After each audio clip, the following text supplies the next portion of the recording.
नांदेड़ में कारपोरेटर और उसके शोहर से मुबैना परेशान किसानों का इज्तिमाई खुदकुशी का इंतबा, वजीर आला से कार्रवाई का किया गया मुतालबा। नांदेड़ तालुके के सांगवी बुजुर्ग गांव के कुछ किसानों ने मुकामी वार्ड नंबर 2 के कारपोरेटर आफिया नाज और उनके शोहर खाजी नाफे पर हिरासानी करने का इल्ज़ाम लगाया है। किसानों का कहना है कि अगर इंतजामिया ने फौरी कार्रवाई नहीं की तो वो इज्तिमाई खुदकुशी करने पर मजबूर होंगे। इस सिलसिले में किसानों ने जिला कलेक्टर के जरिए वजीर आला को एक मेमोरेंडम भेजा है। मेमोरेंडम में मुतालबा किया गया कि इस मामले की फौरी जांच करके मुताल्लिक़ अफराद के खिलाफ सख्त कानूनी कार्रवाई की जाए। किसानों के मुताबिक सांगवी बुजुर्ग के गट नंबर 319, 322, 323, 324, 335, 336 और 338 में इनकी ज़राई ज़मीनें हैं। इल्ज़ाम है कि ज़मीन के तनाज़े को लेकर इनसे रकम का मुतालबा किया जा रहा है। किसानों का कहना है कि रकम न देने पर उनके ज़मीनों में ज़बरदस्ती मुदाखलत की जाती है और सोशल मीडिया और मुबैना यूट्यूब चैनल के ज़रिए इन्हें बदनाम करने की धमकियां भी दी जाती है। किसानों ने यह भी इल्ज़ाम लगाया कि अगर वो इस मामले की मुखालफत करते हैं तो इन्हें झूठे मुकदमात में फंसाने की धमकी दी जाती है। इनका दावा है कि पुलिस और म्यूनसिपल कॉरपोरेशन के अफसरान पर भी दबाव डालने की कोशिश की जा रही है। किसानों का कहना है कि इस मुबैना ज़हनी और माली परेशानी की वजह से वो शदीद दबाव में हैं और उनके लिए हालात मुश्किल हो गए हैं। किसानों ने इस मामले की शिकायत पुलिस डिप्टी इंस्पेक्टर जनरल, जिला कलेक्टर और जिला एसपी से भी की है। इनका मुतालबा है कि शिकायत की फौरी तौर पर गैर जानिबदाराना जांच की जाए, मुताल्लिक़ा अफराद के खिलाफ मुकदमा दर्ज किया जाए और इन्हें इंसाफ फराहम किया जाए। Bureau report, MCN Urdu news.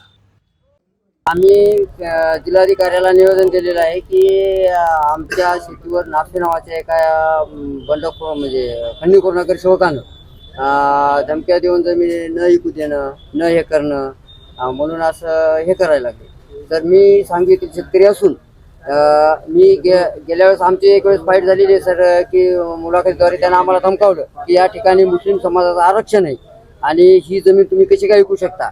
तर सर मी सांगू इच्छितो की तिथं कसल्याही प्रकारचं आरक्षण नाही आणि आज मला माझ्या लेकरा बाळाच्या शिक्षणासाठी म्हणा किंवा वैयक्तिक विकायचे आहेत, पण तो जमीन विकायची असतील तर 2 कोटी खंडणी द्या। त्यांची मिसेस नगरसेविका आहे, ती त्या मिसेसच्या नावाखाली तो स्वतःच पोळी भाजून घ्यायच्या मागं लागला आहे सर।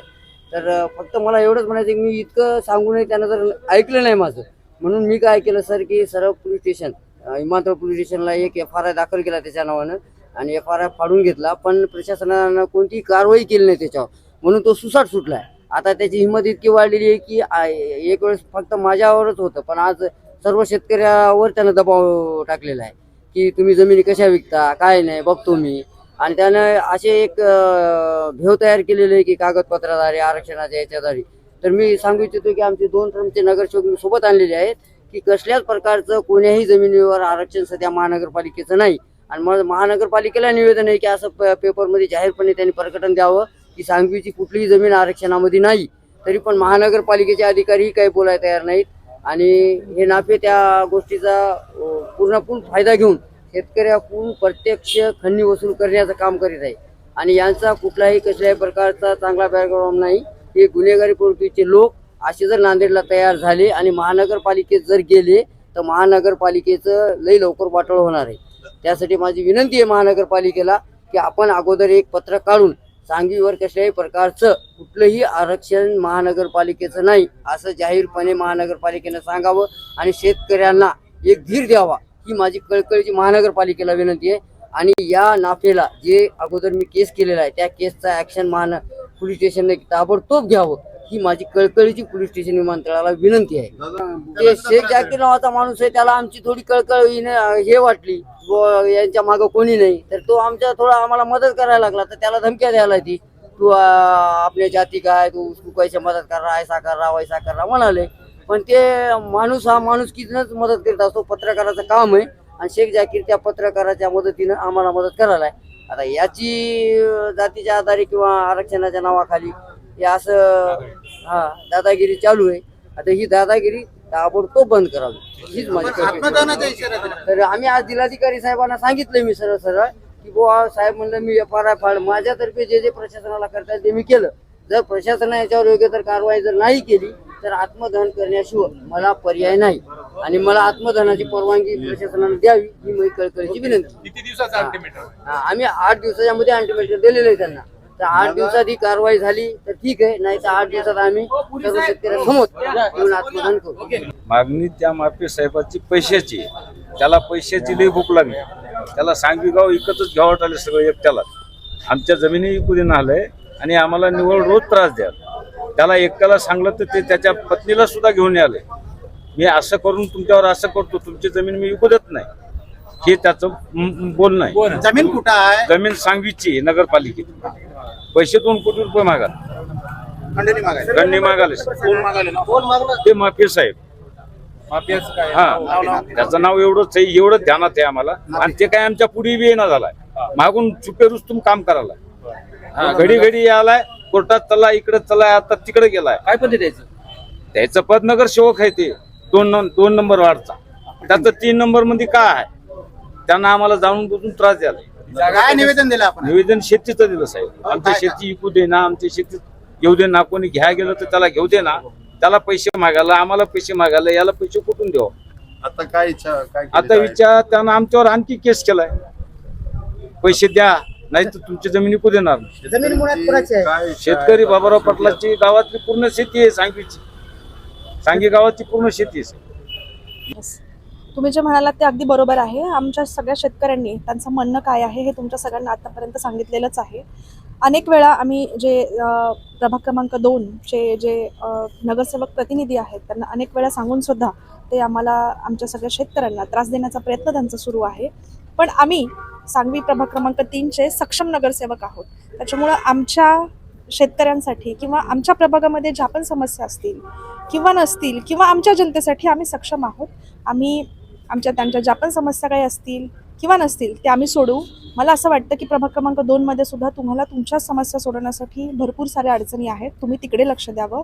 विनाकारणचा त्रास आम्ही गोरगरीब आहोत, आम्ही शेतकरी आहोत, म्हणून विनाकारणचा त्रास तुम्ही देऊ नये. तुमचं जे पण म्हणणं आहे ते आम्ही प्रशासनाला सोबत घेऊन ते तुम्हाला आम्ही चांगल्या प्रकारे काय आहे ते आम्ही तुम्हाला दाखवून देऊ. याबद्दल माझं प्रशासनासोबत आत्ता नुकतंच त्यांच्यासोबत सविस्तर चर्चा झालेली आहे आणि मी प्रशासनाला सोबत घेऊन तुमच्या समोर नक्कीच जे पण काही तथ्य असेल ते तुमच्या सगळ्यांना मी सांगणार आहे आणि माझ्या शेतकऱ्यांवरती मी अन्याय नक्कीच होऊ देणार नाही.